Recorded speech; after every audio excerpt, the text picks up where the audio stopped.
have been a Christian, I think, ever since I was born. So I'm now 74, so it's been a long time.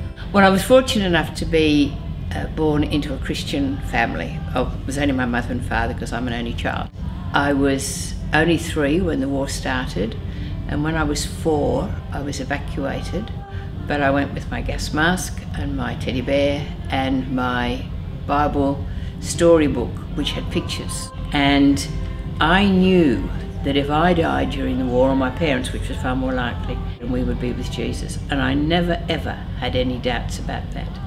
All the way through my childhood I knew that Jesus was, I guess, my Lord, I don't know, but I just knew that he was there. There are times when it has been really, really difficult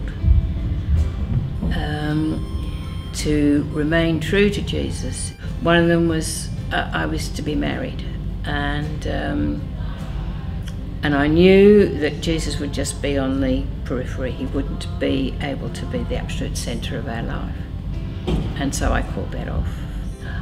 I've had other jobs when I've been offered jobs where I know maybe Jesus would be there, but not to be central in my life, and I've stood back.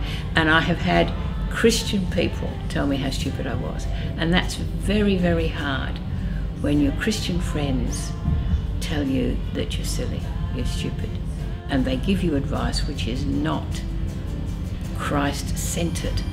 It might be good sort of Christian advice, but it's not with Jesus absolutely at the centre.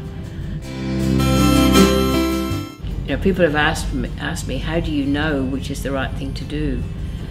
And I don't know that there's no formula or anything like that. You just have to trust and to keep reading your Bible and praying and have Christian friends, and it's just amazing.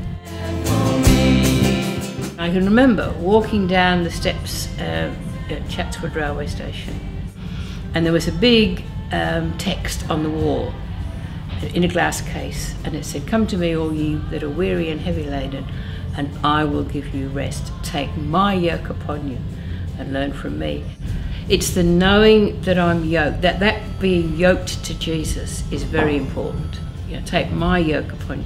Now you can have Jesus in your life, but unless you're actually yoked to Jesus, Jesus is just sort of on the sideline. At the end of the day, a good thing to do is, when you're getting into bed at night, sort of say to the Lord, what have you got out of my day today?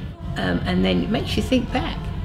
What was really Christ-centered in my life? Did I say something, did I do something?